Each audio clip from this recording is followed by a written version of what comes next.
네, 함께 기도드리도록 하겠습니다.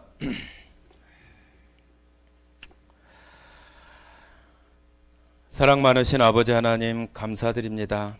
오늘 이 밤에 다시 저희들 불러주시고 하나님 말씀 앞에 나오게 하셔서 하나님 말씀으로 또한 배우고 또 교훈을 받을 수 있는 귀한 시간을 주신 것을 감사드립니다. 오늘 하루 가운데에도 또 어떤 시간들이 지나갔는지 잘 기억이 나지 않을 만큼 저희들이 너무나 분주하고 또 바쁜 가운데 지나온 것을 생각해 보게 됩니다. 그러나 그런 중에도 하나님께서 붙들어 주시고 또한 인도해 주신 가운데 저희들이 살아온 것을 또 잘 압니다. 항상 그 생명의 주인이신 하나님 앞에 감사하며 살게 해주시고 우리들 심령 안에 언제나 하나님만으로 우리들이 감사하며 또한 만족함을 누리며 살 수 있는 저희 모두가 되게 하시기를 원합니다. 주님, 저희들이 살아가는 이 세상은 너무나 우리들을 유혹하고 또 죄 가운데 넘어지게 하는 것들이 참으로 많은 가운데 저희들이 살아갑니다. 주님, 저희들을 긍휼히 여겨주시고 또한 불쌍히 여겨주심으로 하나님의 자녀가 되게 하셨으니 이제 더욱더 주님 큰 힘을 의지하고 또한 그 담대함 가운데 살게 하셔서 믿음으로 또한 세상을 바라보고 그것에 또한 주눅들거나 넘어지거나 치우치지 않게 하시고 하나님 말씀 붙들고 담대하게 세상을 살아갈 수 있는 모든 성도와 가정들이 되게 하시기를 원합니다. 이 시간 방송으로 함께 참여하는 성도와 가정들을 주님 기억해 주시고 그들 심령과 그 가정 안에도 하나님 함께 하시는 놀라운 축복이 있게 하셔서 아직 구원받지 못한 가족들에게 생명의 복음이 전해질 수 있는 통로들을 지금 그 성도들, 자녀들을 통해서 그 생명의 통로가 될 수 있도록 사용해 주시기를 원합니다. 주님, 저희들 안에 특별히 질병 가운데 있는 성도와 또한 신앙 가운데 또 어두움과 또 침체에 있는 성도와 가정이 있습니다. 주님, 불쌍히 여겨주시고 또한 그 어둠 가운데에서 속히 빛 가운데 나와 하나님의 빛으로 우리의 마음이 다시 밝음을 얻고 또한 따뜻함과 또 회복되는 일들이 또 가정들이나 성도들에게 있어서 하나님을 찬양하며 살아가는 또한 질병 가운데 있는 성도와 가정들이 다 주님으로 말미암아 세움이 되게 하시기를 원합니다. 오늘 이 시간을 통해서 우리 모두에게 하나님이 함께 하시고 이 역사의 주인이신 그 하나님을 우리들 마음 가운데 의지하며 하나님의 약속들을 바라보며 하루하루를 살아갈 수 있는 성도들이 되게 하시기를 간절히 원하오며 우리를 사랑하시고 언제나 함께 하시는 거룩하신 예수님 이름으로 기도드렸습니다. 아멘. 네, 오늘 성경 느헤미야 같이 보시겠습니다.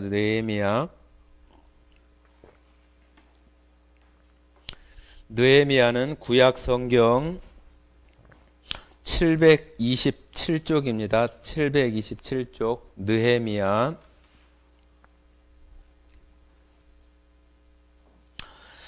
느헤미야 1장 1절부터 3절까지만 같이 읽어보도록 하겠습니다. 727쪽 느헤미야.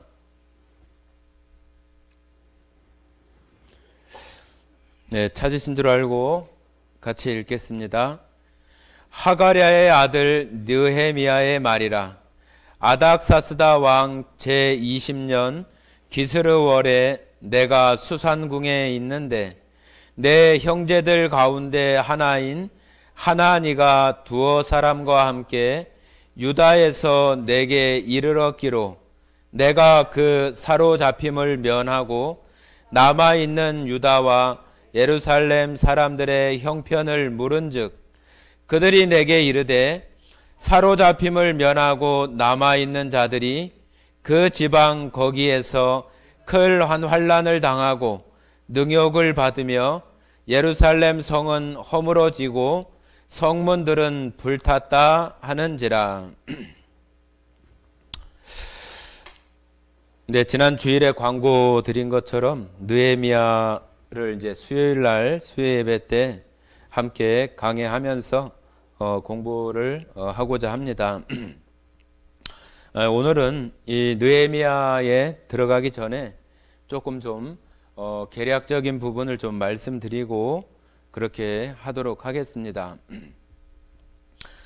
이 느헤미야를 공부하게 된 그 이유는 저희들이 신앙생활하면서 성경에 보면은 여러 가지 그 성전에 대한 내용들이 이렇게 나오는데 그 성전들이 유대인들에게는 아주 굉장히 중요한 또 신앙의 중심이고 또 처음에 모세로부터 시작된 그 성막을 통해서 하나님이 이스라엘 백성들과 만나고 하나님을 예배하는 그런 그 자리로 시작이 되어져서 유대인들에게는 아주 이 성전이 굉장히 중요한 그러한 것입니다.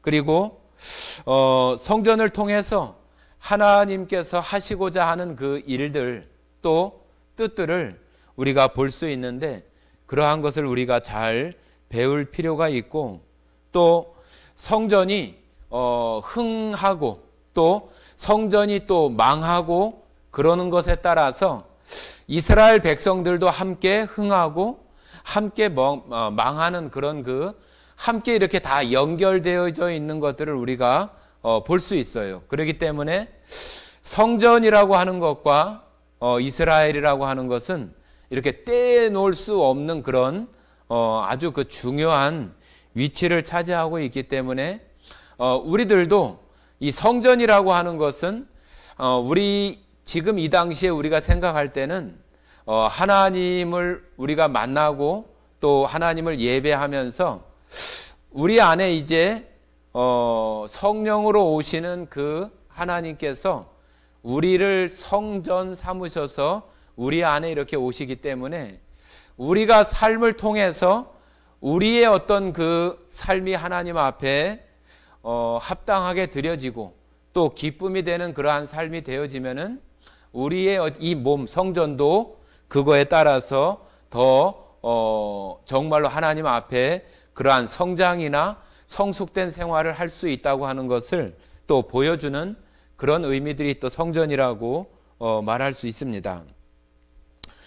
또 하나는 이 성전이 흘러가는 그런 속에서 하나님께서 약속해 주신 그 일들을 이스라엘 백성들을 통해서 아주 완벽하게 그 일을 이루신다고 하는 것을 우리가 살펴보면서 하나님께서 약속해 주신 그 언약들이 반드시 실행되고 있다고 하는 것을 우리가 믿음으로 바라보고 아직 우리들에게 남아있는 그러한 약속들이라 할지라도 그것들도 반드시 이루어지는 그러한 약속이라고 하는 것을 우리가 믿으면서 그 하나님을 더 의지할 수 있는 그러한 부분이 바로 이 성전을 통해서 우리가 볼 수 있습니다. 그래서 우리가 창세기도 공부하고 또 신약의 많은 서신서들도 공부했지만은 지금 여기 느헤미야를 통해서 성전에 대한 이야기를 우리가 나누고자 하는 것은 바로 이스라엘 백성들이 그때 당시에 그 강대국이라고 할 수 있는 그런 강국들에 의해서 또 멸망이 되어지고 또 다른 또 강대국이 나타나서 그것을 멸망시키고 또 다른 제국이 형성되고 또 그 제국이 멸망하고 또 다른 제국이 나타나는 그 속에서 하나님은 이스라엘 백성들 이 성전을 통해서 이스라엘 백성들이 다시 회복되어지고 다시 하나님 앞에 살아가는 그런 모습들을 통해서 우리들에게도 그러한 그 하나님의 약속들을 이루어 주시는 것들을 우리가 살펴볼 수 있기 때문에 하나님의 이 성전을 통한 그 역사는 굉장히 중요하고, 특별히 이스라엘 백성들, 이스라엘 나라가 멸망하면서 그 성전이 다 회파되고 다 무너져 버리고 또 사람들도 다 포로로 끌려가고, 그런 속에서 나타나는 것이 바로 이 느헤미야예요. 느헤미야.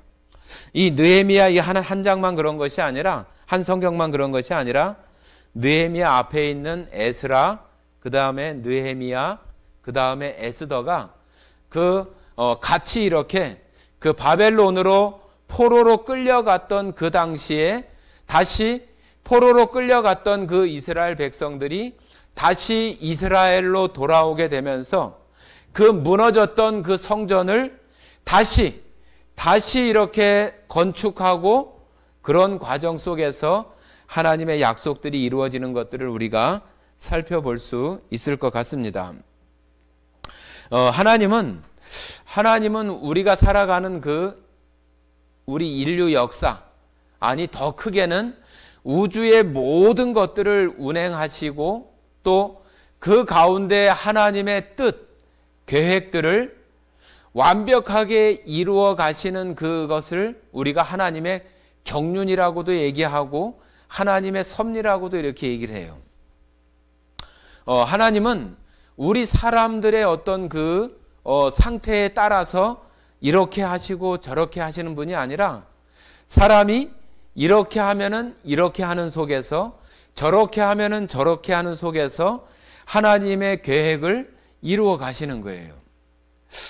그거 참 신기하잖아요. 우리가 생각할 때는 사람들은 어떤 명령하는 사람이 있어서 이렇게 해, 그렇게 하면은 그렇게 흘러갈 때 그 사람이 계획한 것이 이루어지는 거잖아요. 이렇게 오른쪽으로 가 했는데 다른 사람들이 다 왼쪽으로 간다면은 그 명령한 사람의 어떤 계획이나 뜻이 이루어지지 않는 거예요.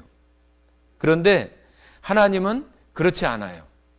하나님은 우리 사람들 한 사람 한 사람들의 자유로운 어떤 의지, 자유의지나 선택에 의해서 하나님께서 일방적으로 강제적으로 우리를 갖다가 하나님 뜻에다가 이렇게 맞추는 것이 아니라, 하나님께서 우리 사람들, 지금 살아가고 있는 모든 사람들의 어떤 의지나 생각 속에 하나님이 역사하시거나 그렇게 하지 않고, 사람들의 어떤 의지대로 자기의 그 생활대로 살아가는 속에서 하나님은 자신의 그 계획과 하시고자 하는 그 목적들을 완벽하게 이루어 나가신다고 하는 거예요.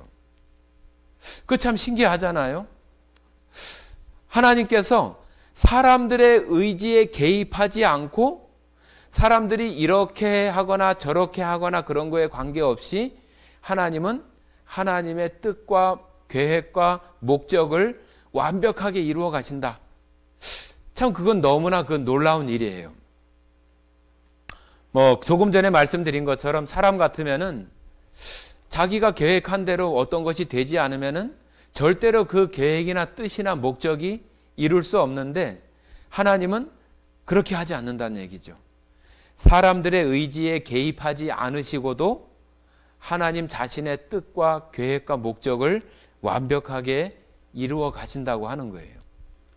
그래서 우리가 성경에서 제일 처음에 우리가 성전이라고 하는 거에 어떤 모형이라고 볼 수 있는 것이 바로 구약 시대에 모세에게 출애굽기 25장부터 하나님께서 하늘의 식양을 보여주고 그것대로 만들게 하시는 것이 성막이잖아요. 성막. 그죠? 성막. 그러니까 성스러운 천막. 그런 형태의 것이 이스라엘 백성들이 과거의 광야에서 하나님을 만나고 하나님께 제사 드렸던 그 성전의 원형이고 모양이에요. 그것도 하나의 성전이라고 이렇게 말할 수 있어요. 그런데 그것이 나중에 이제 그런 천막이나 그런 것이 아니라 아주 온전한 어떤 건축물, 아주 아름답고 보기 좋은 그런 건축물로 지어지는 것은 그거보다 한참 지나서 하나님께서 다윗 왕과 솔로몬 왕을 통해서 아주 솔로몬 성전이라고 하는 엄청난 그 성전을 짓게 되어져요. 그것이 광야에서 모세가 지었던 그 성막, 그것이 있은 후에 한 480년이라고 이렇게 성경에는 말하고 있는데요. 한번 보겠습니다. 열왕기상 한번 봐보겠습니다. 열왕기상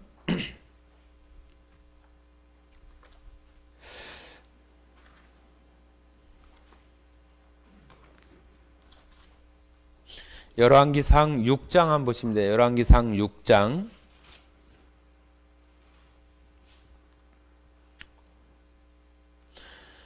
(6장) 1절 한번 읽어보겠습니다. 6장 1절 같이 읽겠습니다.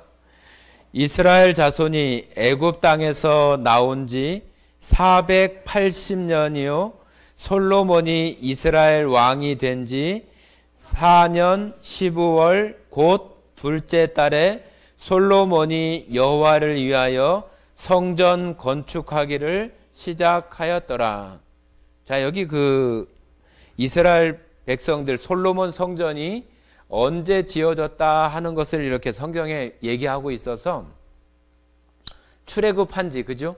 애굽 땅에서 나오고 나서 여기 480년 뒤에 솔로몬이 성전을 건축하기 시작했다 그렇게 말해요. 대략 성경은 그 역사의 그 전체를 기록하는 것이 아니기 때문에 아주 정확하게 몇 년, 몇 월, 며칠이라고 나와 있는 그 부분들도 있어요. 뭐 다리오 왕 몇 월 며칠에 누구에게 하나님 말씀이 임했다 이렇게 해서 그 역사적인 그런 그 때를 이렇게 말하기도 하지만 이 전체를 갖다가 다 짜여진 어떤 뭐 1년, 2년 딱 맞추어서 이렇게 되어진 그 역사서가 아니기 때문에 이스라엘의 그 역사에 대한 내용을 담고는 있지만 전체의 어떤 역사를 담고 있는 것이 아니기 때문에 아주 정확하게 몇 년이라고 이렇게 말하기는 굉장히 어려운 부분이 많아요. 그래서 우리가 대략 성경이 제일 처음 기록된 때가 모세가 모세오경을 기록하는 거잖아요. 그죠? 그 모세오경을 성경이 기록한 연대를 우리가 보통 기원전 1500년 전부터 예수님 오시고 나서 그 100년, 그러니까 1600년 동안에 성경이 기록됐다고 이렇게 표현하는 거예요. 그러니까 모세가 출애굽을 해서 모세가 앞에 창세기부터 모세오경을 기록할 때가 광야 시작할 때부터 그때부터 한 게 아니잖아요. 중반쯤 들어와서 거의 광야 시간이 거의 맞춰지거나 그 중반부쯤에 모세오경을 이렇게 기록했다고 봐요. 그래서 그렇게 보면은 거의 1500년이 조금 지나서, 그죠? BC는 거꾸로 가잖아요. 그죠? 1500년이면은 이제 1480년, 뭐 60년, 50년 이렇게 거꾸로 가고 AD는 이제 1년, 2년, 10년, 20년 이렇게 우리 숫자대로 늘어나는데 BC는 이제 계속 거꾸로 이제 올라가는 거잖아요. 그런 것처럼 한 대략 1500년이라고 한다면은 여기 지금 480년 만에 성전 짓기를 시작했다 그랬잖아요. 그죠? 뭐 480년이니까 이것도 거의 500년이라고 보면은 솔로몬이 성전을 짓기 시작한 때는 거의 기원전 1000년쯤 된다는 얘기죠. 뭐 996년이라고 하는 사람도 있고 학자들 따라 좀 달라요. 그렇지? 몇 년 이렇게 딱딱 구분해서 모든 것이 되어 있지 않기 때문에 어떤 것을 기준으로 보느냐에 따라서 조금씩 달라요. 그래서 저는 그냥 그렇게 좀 말씀을 드리겠습니다. 여러분들도 몇 년이 중요한 게 아니라 그냥 대략적인 이 성전의 어떤 것들을 내가 대략적으로 이렇게 알고 느헤미야나 에스라나 에스더를 봐야 아 그렇구나 이런 거구나 이렇게 알 수 있기 때문에 뭐 996년이 중요하고 뭐 1500년이 중요한 게 아니라 그냥 대략적으로 알기 쉽게 1500년에 그들이 출애굽을 해서 또 그것이 480년 성경에 480년이라고 했으니까 거의 한 500년 지나서 솔로몬 성전을 짓기 시작했다고 하는 거예요.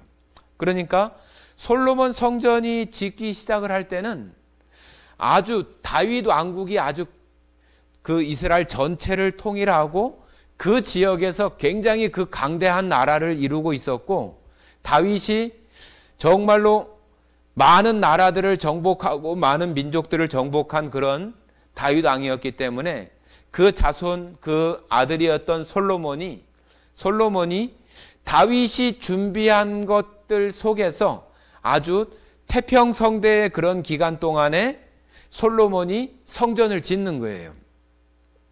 그러니까 그 성전이 그냥 뭐 일부 조금 어떤 지역에서 하는 것이 아니라 국가적인 어떤 그 건축으로 이루어져서 그 일이 건축이 되기 때문에 솔로몬 성전이 아주 엄청나게 화려하고 엄청나게 규모가 크고 아주 잘 지어진 그런 성전으로 나타납니다. 그런데 이 솔로몬이 다윗이 원래는 그 성전을 짓고 싶어 했는데 하나님께서 다윗은 다른 나라나 민족들을 정복하면서 피를 많이 흘렸기 때문에 다윗에게는 그 성전 짓는 것을 허락하지 않고 성전 지을 수 있는 그러한 준비들을 할 수 있도록 다윗에게 그렇게 했다고 이렇게 말합니다. 자, 한번 말씀을 한번 찾아보겠습니다. 예, 8장 왕상 열왕기상 8장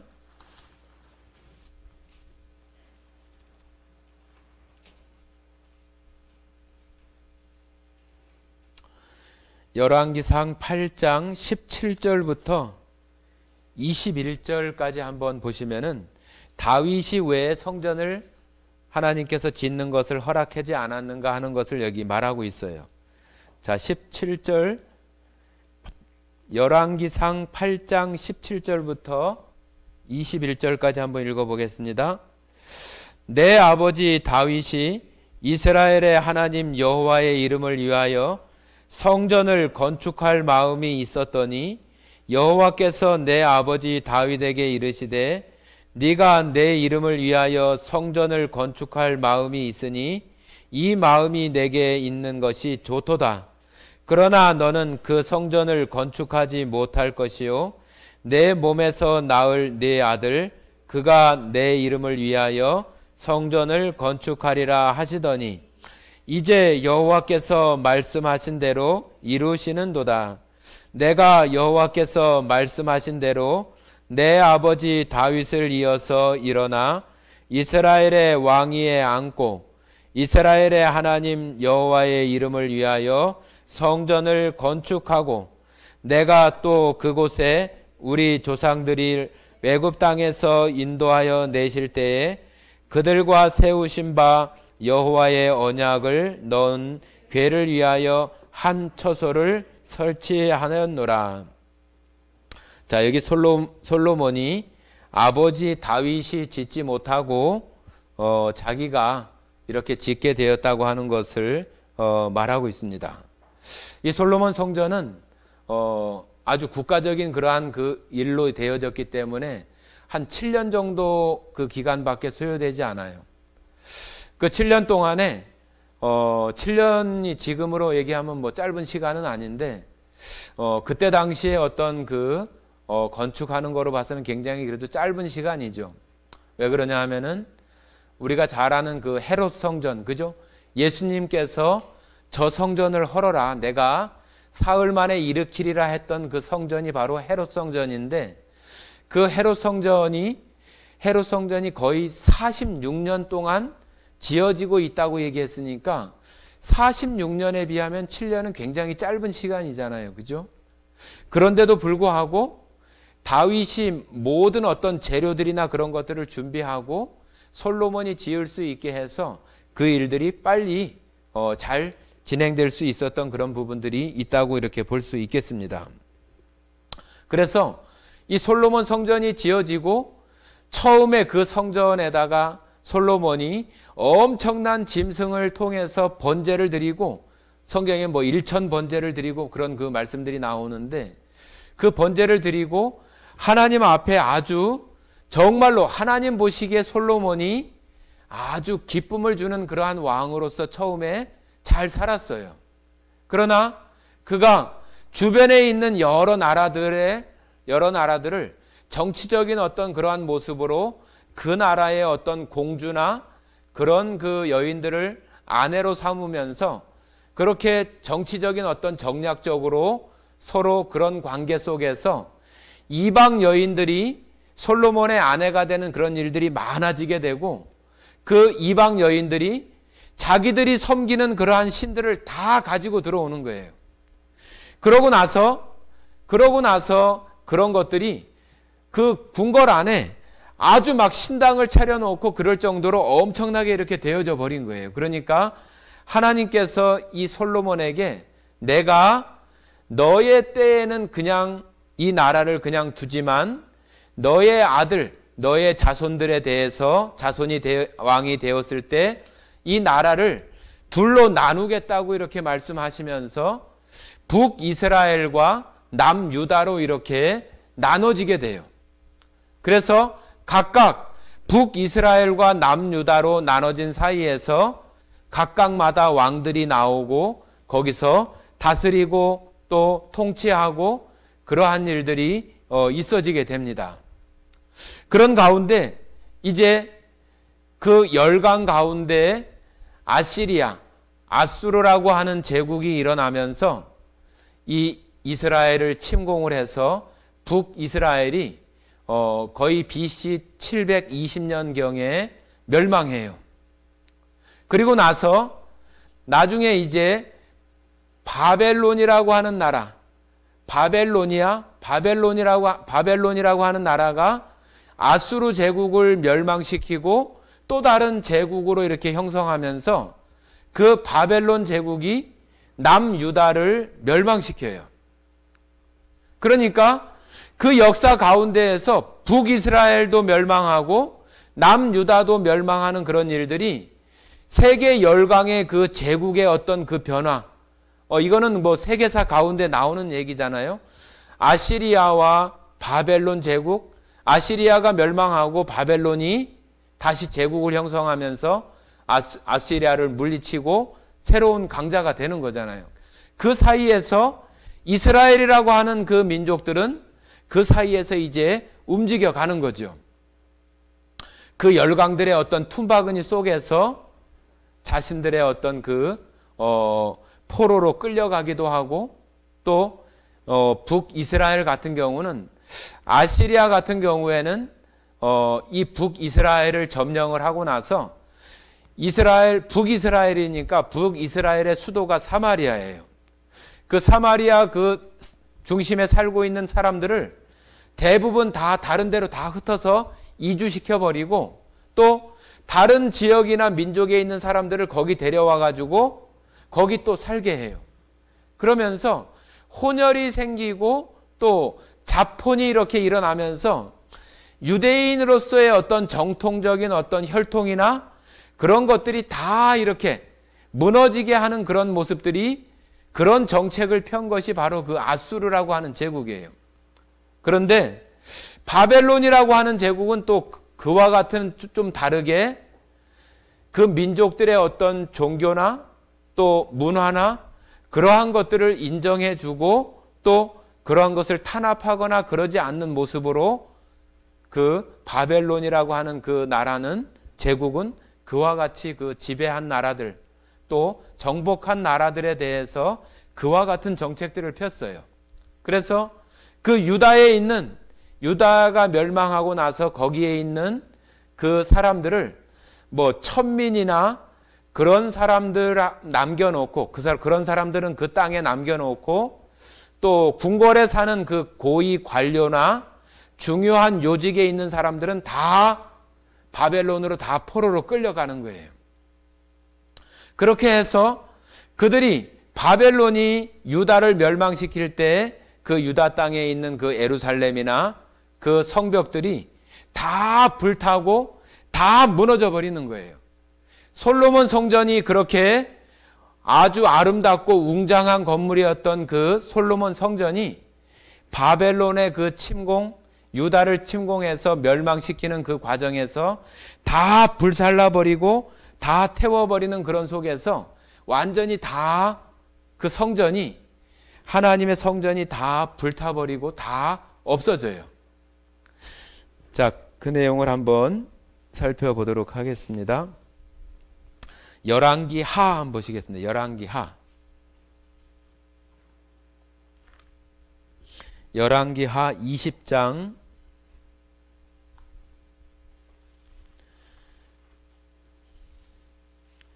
17절 18절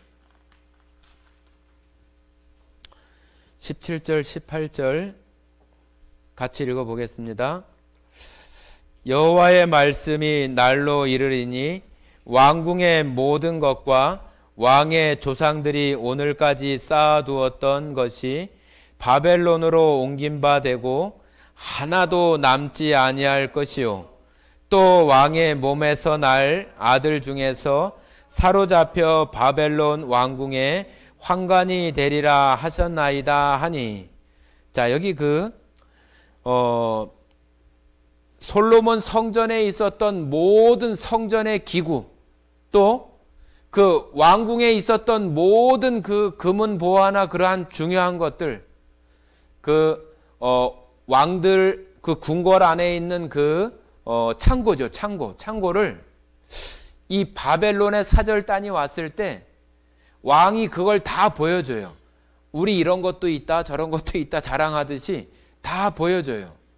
그러니까 그 이사야가 그 보여준 왕을 책망하면서 왜 그것을 보여줬냐고 이렇게 얘기하면서 그 왕을 책망하는 그런 내용들이 있는데, 이런 것들을 보고 가서 바벨론에서 이 유다를 멸망시킬 때에 느부갓네살이라고 하는 그 왕 때에 세 차례에 걸쳐서 침공을 하면서 그 성전이나 그 성벽을 완전히 다 무너뜨리고 모든 것들을 그 성전의 기물이나 왕궁의 그 창고에 있는 모든 금은보화를 다 가져가는 거예요. 다.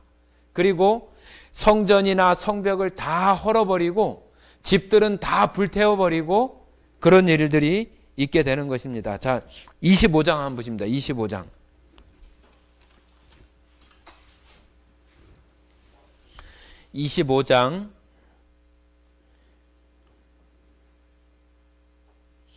25장 8절부터 15절까지만 한번 읽어보겠습니다. 8절부터 15절까지 같이 읽겠습니다.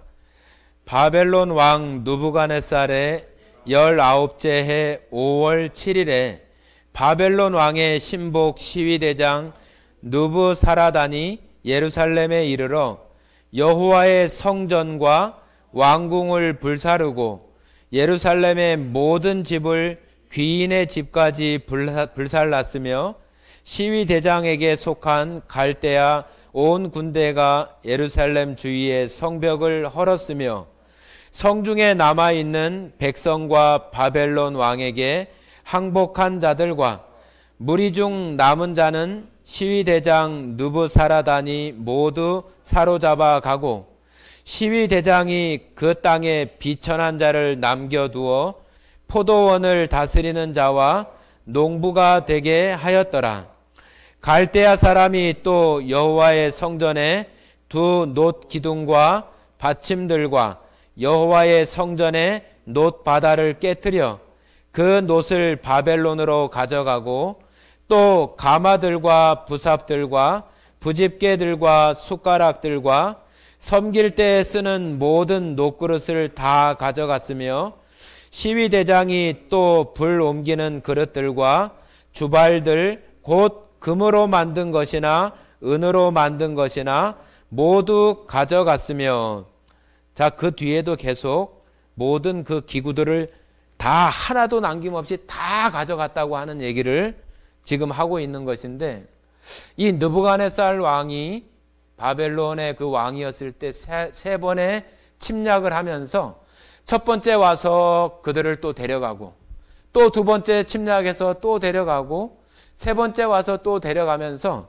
그냥 사람만 데려가는 게 아니잖아요. 또 공격하고 파괴하고 또 이스라엘에 남아있는 그런 성전의 기구들이나 그런 것들을 다 가져가는 거예요. 다 가져가는 거예요. 그리고 성전도 다 허물어지고, 그러고 나서 이제 바벨론으로 처음 포로로 끌려가고 나서 그들이 이제 70년이 지나게 돼요. 70년. 하나님께서 70년이 차게 되면은 내가 다시 거기서 돌아오게 하겠다고 그렇게 말씀을 하시는 거예요. 자, 우리 에레미야 한번 보십니다. 에레미야 29장.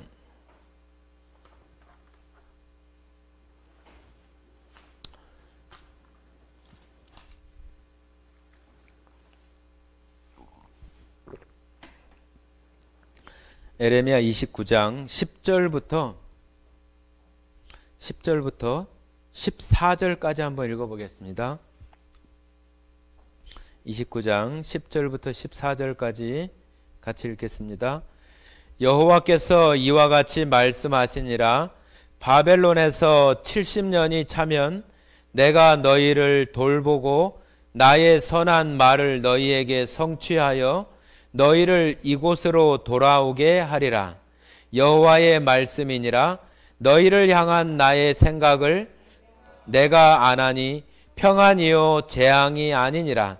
너희에게 미래와 희망을 주는 것이라.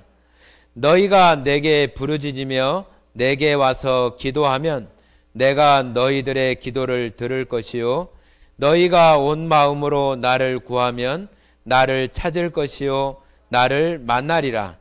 이것은 여호와의 말씀이니라.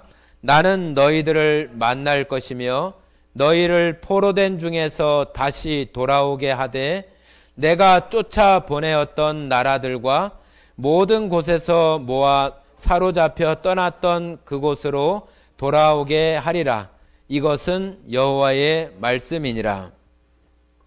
자, 여러분, 이런 내용들이 굉장히 중요한 거예요. 어떤 게 중요하냐면은 금방 제가 말씀드린 것처럼 바벨론 제국이나 아수르 제국들이 서로 강대국이 되겠다고 전쟁하고 싸우는데, 하나님께서는 그런 그 열강들 속에 이스라엘 백성들을 그 기간 동안 두고, 또 그 기간이 되면은 그 기간이 차고 나면 내가 다시 돌아오게 하고, 또 성전 기물들이나 그런 것들도 내가 다시 원래 자리로 돌아오게 하겠다고 하는 거예요.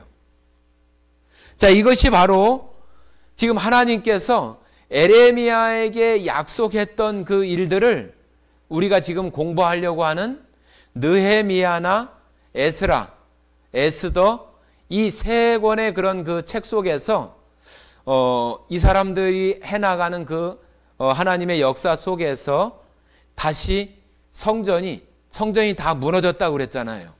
그 무너졌던 성전이 다시 이렇게 재건되고 건축되는 그러한 일들이 있어지게 하면서 그 훔쳐갔던 바벨론으로 갔던 그 성전 기물들이 들어오려면은 그 기물들이 놓여져야 될 그 성전이 있어야 되잖아요. 그래서 그 성전을 하나님께서 짓게 하시는 일들이 에스라에서부터 에스더까지의 그 이야기들을 우리가 살펴볼 수 있는 것입니다. 한번 에스라 한번 보시겠습니다. 에스라.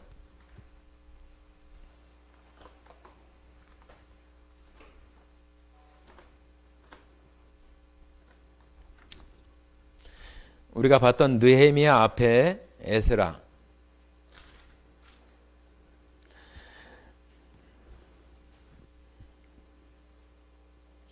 에스라 1장 1장 1절부터 3절까지, 에스라 1장 1절부터 3절까지 같이 한번 읽어보겠습니다. 에스라 1장 1절에서 3절까지 같이 읽겠습니다. 바사 왕 고레스 원년에 여호와께서 에레미야의 입을 통하여 하신 말씀을 이루게 하시려고 바사 왕 고레스의 마음을 감동시키심에 그가 온 나라에 공포도 하고 조서도 내려 이르되, 바사 왕 고레스는 말하노니 하늘의 하나님 여호와께서 세상 모든 나라를 내게 주셨고 나에게 명령하사 유다 예루살렘에 성전을 건축하라 하셨나니 이스라엘의 하나님은 참 신이시라. 너희 중에 그의 백성된 자는 다 유다 예루살렘으로 올라가서 이스라엘의 하나님 여호와의 성전을 건축하라. 그는 예루살렘에 계신 하나님이시니라. 야, 참 이게 신기하잖아요. 우리가 조금 전에 에레미야의 그 말을 읽었잖아요. 에레미야의 말을 읽었는데 무슨 내용이냐 하면은 70년이 차면은 제가 다시 아까 읽었던 에레미야 29장 10절을 한번 읽어보겠습니다. 여호와께서 이같이 말씀하시니라. 바벨론에서 70년이 차면 내가 너희를 돌보고 나의 선한 말을 너희에게 성취하여 너희를 이곳으로 돌아오게 하리라. 에레미야에게 이런 이야기를 했는데 에스라 1장 1절에 이렇게 얘기를 하는 거예요. 바사 왕 고레스 원년에, 바사는 또 바벨론을 무너뜨린 나라가 바사예요. 페르시아. 아수르, 처음에가 아수르였잖아요. 아수르, 바벨론, 바사, 페르시아. 메데라고도 하고 바사라고도 하고 하는 것이 바로 페르시아예요. 페르시아가 바벨론과의 그 전투에서, 그 큰 전투에서 그 바벨론과의 그 전투에서 승리하고 어떤 열강의 그 제국을 무너뜨리고 다시 강자가 된 나라가 바로 그 페르시아예요. 페르시아. 그러니까 여기 바사 왕 하는 것은 바로 그 페르시아의 왕이란 얘기예요. 페르시아의 왕 고레스 원년에, 고레스라고 하는 사람 원년에 처음 시작하는 연도에 여호와께서 에레미야의 입을 통하여 하신 말씀을 이루게 하려고, 그러니까 바사 왕 고레스 원년 때가 에레미야에게 말씀하신 70년이 차면은 너희들을 다시 돌아오게 하는 일이 있게 하겠다 하신 그 시간이 딱 맞는 거예요. 그러니까 에레미야에게 하신 말씀을 이루기 위해서 이 바사 왕 이 고레스는 이스라엘 사람이 아니잖아요. 페르시아 사람인데 하나님께서 그의 마음을 움직여서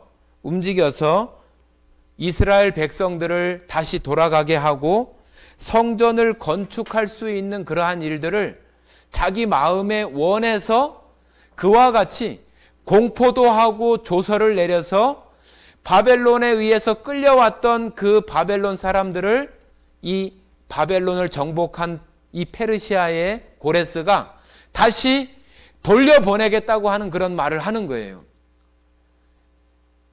자기네 나라에서 어떤 필요한 인력으로 쓸 수도 있고 자기네 나라에 어떤 유익되게 쓸 수 있는 그런 사람들을 자기 마음에, 자기 생각에 하나님께서 이 여러 나라를, 이 페르시아 제국이 될 수 있도록 여러 나라를 자기한테 붙여뒀다고 한 것이 바로 하나님께서 그렇게 했다고 생각하면서 그 하나님이 가장 참신이고 유다 땅 이스라엘 예루살렘에 성전을 건축하고 이스라엘 백성들이 다시 돌아가야 된다고 공포를 하고 조서를 내렸다고 하는 거예요.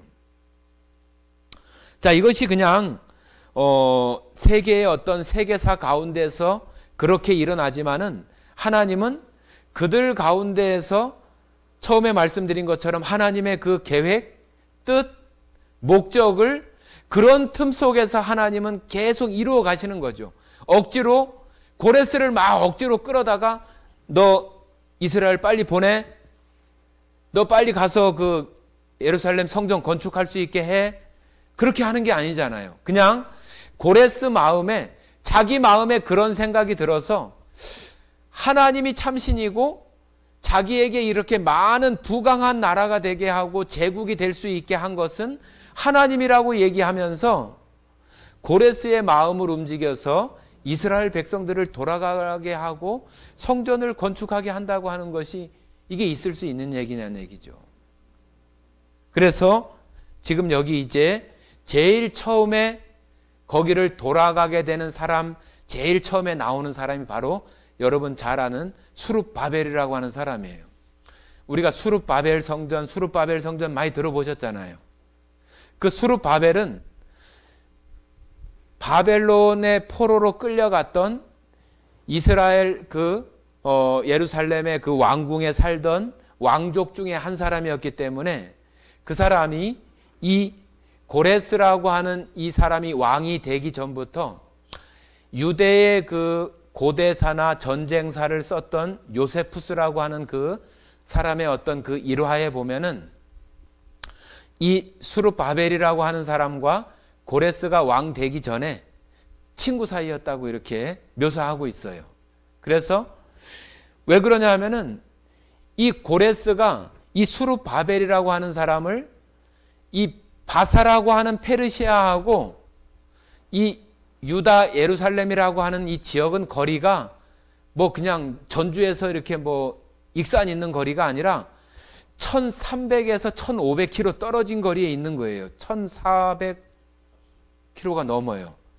그 먼 거리에 있는 그 속에서 여기는 이제 페르시아의 정복된 땅이잖아요. 정복된 땅이기 때문에 여기 이 수룹바벨이라고 하는 이 유대인에게 이 유대 땅에서 끌어온 그 포로 가운데 있었던 수룹바벨을 유대 땅에 그 포로들을 보내면서 다시 돌려보내면서 이 수룹바벨을 거기 예루살렘을 다스릴 수 있는 총독으로 보내는 거예요. 총독. 이 총독으로 보낸다고 하는 것은 왕이 그만큼 신임을 한다는 얘기잖아요. 그죠? 그런데 이 고레스라고 하는 사람은 이 페르시아 사람인데 우리가 상식적으로 생각을 할 때는 페르시아 사람 중에서 아주 훌륭하고 잘 다스릴 수 있고 그런 사람을 총독으로 보내는 게 맞잖아요. 그죠?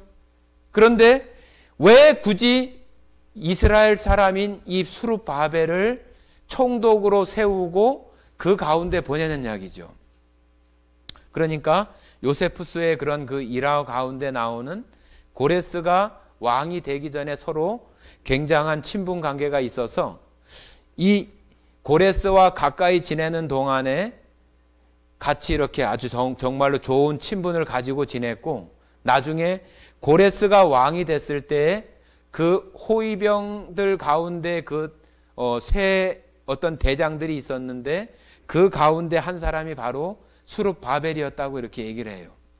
그래서 이 고레스가 전국에 전 세계의 어떤 많은 사람들, 군대 장관, 통치자들을 다 불러가지고 잔치를 배설하고 다 끝나고 나서 그래도 그것이 자기 마음에 어떤 즐거움과 기쁨이 있어서 그 세 사람의 그 호위 대장들을 불러가지고 따로 그들에게 어떤 지혜에 대해서 질문을 했다고 해요. 그런데 수룹바벨이 그 두 사람보다 더 월등한 지혜로 그 고레스에게 대답을 해서 고레스가 내가 너한테 뭘 해주기를 원하냐고 이렇게 물어봤을 때 수룹바벨이 왕이 그 전에 약속하셨던 그것을 해주시면 좋겠습니다. 그런 이야기를 했다고 합니다. 그때 이 고레스하고 수룹바벨이 아마 그런 이야기들을 했었던 것 같아요. 친하게 지냈으니까 나는 유대 땅에서 왔고 서로 그렇게 얘기했겠잖아요. 나중에 자기의 어떤 소원이 저 유대 땅 예루살렘에 돌아가서 성전을 건축하고 또 성곽을 쌓고 그런 것이라고 이야기했겠잖아요. 그러니까 그때 얘기했던 그것을 이루어 주라고 얘기했을 때 이 고레스가 그런 것을 기억하고 있다가 이 수룹바벨을 정말로 자기의 호위 대장 중에 한 사람이었지만은 그 총독으로 세워서 그 가운데에 보내는 일이 있게 되는 거죠. 그게 바로 제일 처음에 포로로 왔다가 그것도 또 3번에 걸쳐서 다시 유대 땅으로 돌아가는 것이 있는데, 제일 처음에 돌아간 사람이 바로 이 수룹바벨을 비롯해서 한 5만 명 정도 되는 사람들이 그 성전을 건축하고 또 성전터를 다시 재건하기 위해서 갑니다. 그렇게 가서 한 얼마 동안 이렇게 기초를 쌓고 그런 작업들을 하는데, 그 주변에 있던 그 사람들이 그것을 방해하고 짓지 못하게 하고, 또 이 페르시아에다가 이렇게 고소를 해가지고 저들이 성전을 쌓는 것이 아니라 성곽을 쌓아가지고 다시 이 페르시아와 대항하려고 하고, 그렇게 된다고 한다면은 고레스 이 페르시아에 무슨 유익이 되겠습니까? 세금도 걷지 못하고 조공도 받지 못하는 그런 것이 될 테니까 이 성곽을 짓는 것을 멈추게 하십시오 하고 이렇게 거짓말로 그것을 방해해서 이 페르시아에다가 이렇게 고소를 해요. 그래가지고 그것을 듣고 이제 고레스 이후에 나온 그 왕이 그 말을 듣고 그럴 수 있겠다 생각을 해서 성전 짓는 것을 멈추게 하고 그걸 다시 조사를 해요. 조사를 하는데 나중에 자기 그 궁궐의 그 창고에 보니까 처음 고레스 왕이 공포했던 그 내용, 그 조서가 두루마리로 되어져서 발견된 것이 나타나면서 다시 그것이 자기의 어떤 그 일이 아니라 고레스 왕 원년에 공포되었던 내용이고 또 조서까지 내려서 이루어진 일이기 때문에 다시 진행을 하라고 이렇게 얘기해서 2년 동안 멈춰졌다가 다시 성전이 지어지기 시작을 합니다. 그렇게 해서 13년 정도 시간이 걸려서 성전이 건축이 되어져요. 아무래도 처음 그 솔로몬 성전보다는 규모도 작고 또 그렇게 화려하지도 않고 그런 모습으로 지어졌던 것 같아요. 나중에 이제 살펴보겠지만은 이 에스라나 또 느헤미야에 보면은 수룹바벨이 그 성전이 다 완성되고 나서 그것을 보고 울었다고 이렇게 표현하고 있어서 솔로몬 성전의 그 정말로 크고 아름다운 하나님의 그 전으로서의 어떤 역할을 할 수 있었던 그런 것이 포로 생활 가운데 겨우 어떤 그 형태만 이렇게 갖출 수 있는 그런 것에 대해서 마음 가운데 아쉬워하고 그랬던 그 모습들이 그 수룹바벨의 그런 마음들에 있어서 정말로 울음을 이렇게 일으켰던 그런 모습이 바로 수룹바벨 성전이에요. 그러니까 처음에 모세가 했었던 성막이 있었고 그 다음에 그보다 이제 그 후에 한 500여 년 지나서 솔로몬 성전이 지어졌는데 그것이 바벨론에 의해서 완전히 없어지고 다시 지어진 게 뭐라고요? 수룹바벨 성전이고 그 수룹바벨 성전이 이제 예수님 때까지 계속 이렇게 이어지는데 나중에 이제 페르시아도 그 페르시아도 뭐 계속 그 제국이 영원한 것이 아니라 헬라 제국에 의해서 BC 300년대에 와가지고 페르시아도 멸망을 해요. 그러고 나서 헬라의 그 안티오쿠스라고 하는 그 황제가 이 성전에서 성전을 모욕하는 그런 일들을 해요. 뭐 제사를 못 지내게 하고 또 할례를 못하게 하고 또 절기를 지키지 못하게 하고 또 유대인들은 돼지를 갖다가 제사 지내거나 그렇게 하지 않는데 돼지를 잡아다가 제사 지내게 하고 돼지고기를 먹지도 않는데 유대인들에게 돼지고기를 먹게 하고 또 그 수룹바벨 성전 그 자리에다가 제우스 신상을 만들어서 그 성전 안에다가 세우고 그 옆에다가 제우스 신상을 본따서 자기 신상을 만들어 가지고 자기를 신처럼 이렇게 섬기게 했었던 그 안티오쿠스 4세라고 하는 그 황제가 성전을 모욕하고 더럽히는 그런 일들을 그 계속 이렇게 해나갑니다. 그러다가 이제 그 수르바벨 성전이 그냥 근근히 이렇게 지나가다가 예수님 오시기 전 한 10년, 15년 전쯤에 헤롯이라고 하는 사람이 유대 땅을 통치하는 그 왕이 되면서, 헤롯이라고 하는 사람은 이방인이에요. 그 사람도 유대인이 아니라 이방인이에요. 이두메 사람, 그러니까 모압이나 암몬 사람 가운데 한 사람이었던 이 헤롯이 이 유대 땅을 잘 다스리기 위해서 이 유대인들에게 환심을 사고 마음을 살 수 있는 게 뭘까 생각을 하다가, 그래, 이 사람들은 성전을 아주 중요시 여기고 성전에서 하나님 앞에 예배하는 것을 아주 목숨처럼 생각하는 사람들이니까 성전을 내가 더 크게 지어줘야 되겠다. 유대인들의 마음을 사기 위해서, 그 지역을 잘 다스리기 위해서 그 수룹바벨 성전을 증축하고 개축한 것이 헤롯 성전이에요. 그러니까 예수님 때까지 지금 남아있는 그 성전이 바로 헤롯 성전인데, 잘 보세요. 처음에 성막이 있었고 그 다음에 솔로몬 성전이 있었다가 그것이 무너지고 다시 수룹바벨 성전이 지나오다가 나중에 예수님 때에 와서 헤롯이라고 하는 사람이 그 수룹바벨 성전을 증개축해서 46년 동안을 진 것이 바로 헤롯 성전이에요. 자, 한번 요한복음 한번 보십니다. 요한복음.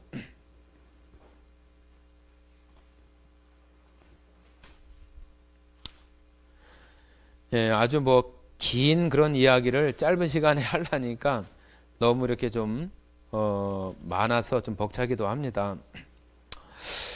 요한복음 2장 한번 보십니다. 요한복음 2장.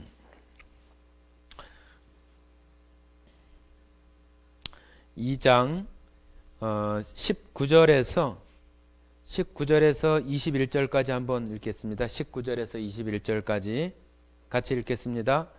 예수께서 대답하여 이르시되 너희가 이 성전을 헐라 내가 사흘 동안에 일으키리라. 유대인들이 이르되 이 성전은 46년 동안에 지었거늘 네가 3일 동안에 일으키겠느냐 하더라. 그러나 예수는 성전된 자기 육체를 가리켜 말씀하신 것이라. 자, 지금 이제 성전이 어떻게 변화됐다고요? 성막에서 솔로몬 성전, 수룹바벨 성전이 증개축된 것이 헤롯 성전이에요. 헤롯 성전. 자, 그것이 지금 예수님 때까지 왔고, 그 헤롯 성전이 AD 70년에 이제 로마에 의해서 또 완전히 돌 위에 돌 하나도 남기지 않고 완전히 다 무너져요. 완전히 다. 그래서 AD 70년에 이 이스라엘 예루살렘에는 이 성전터가 완전히 하나도 없어요. 왜 그러냐 하면은 그 성전 안에 헤롯이 그 돌이나 어떤 그 큰 기둥이나 그런 사이사이를 금으로 이렇게 다 메꾸고 그렇게 처리했다고 해서 로마 군들이 와서 그 금을 채취하느냐고 다 쓰러뜨리고 다 불태워가지고 그런 것들을 다 채취해 갔기 때문에 아주 돌 위에 돌 하나도 남지 않았다고 하는 것은 완전히 싸그리 다 무너졌다는 얘기잖아요. 그래서 AD 70년에 성전이라고 하는 것은 또 완전히 다 사라졌어요. 다 사라지고 그 이후에 지금 이슬람이라고 하는 그 나라가 지금 어디 우리가 예루살렘 하면 이렇게 모스크 이렇게 둥그런 그 돔 사원이 보이잖아요. 그것도 이렇게 황금으로 된 그 돔 사원이라고 하는데, 거기에다가 이스라엘 또 뭐 기독교, 또 이슬람교, 유대교, 그렇게 세 곳이 어떤 그 성지라고 이렇게 해서 그곳을 지금 이렇게 하고 있는데, 지금 유대인들 가운데에는 지금 그 모스크가 지어진 그곳이 원래 솔로몬 성전터가 아니다. 그 옆에 있는 그 지역이 과거에 솔로몬 성전이 지어졌던 터라고 이렇게 다시 어떤 그 조사를 해서 발굴해서 그 성전터가 그곳이 아니라 원래 여기다, 그렇게 지금 주장하고 있고, 그래서 제3성전, 지금까지 그 제1은 솔로몬 성전이고 제2성전은 수르바벨 성전을 증개축해서 했었던 그 헤롯 성전이 두 번째고, 그러니까 수르바벨과 헤롯 성전이 같이 합쳐진 게 2성전이고, 제3성전을 지금 유대인들은 다시 또 지으려고 해요. 그래서 지금 성경에 나오는 여러 가지 어떤 그 위치나 확인들을 통해서 지금 제일 그 사람들이 얘기하기는 지금 그 이슬람교 사원, 그 모스크가 있는 그곳이 원래 성전터라고 얘기하는데, 실제로는 거기가 아니라고 지금 얘기를 하는 거예요. 그러니까 지금 제3성전이 지어질 수 있는 그런 그 결정들만 되어지면은 바로 그 옆에다가 제3성전을 지을 수 있는 그런 준비들을 아주 다 모든 것들을 다 지금 끝낸 상태에 있어요. 그래서 성전에 대한 어떤 그런 그 모습들이 이렇게 지금 나타나 있고, 우리가 배우려고 하는 느헤미야나 에스라, 에스더에서는 바로 그 수르바벨 성전이 준공되고 또 그 주변에서 일어나는 그 일들 속에서 하나님의 그 역사하시는 내용들을 우리가 느헤미야를 통해서 살펴보게 될 거예요. 그래서 느헤미야를 보지만은 에스라도 보고 에스더도 보고 그렇게 되어져요.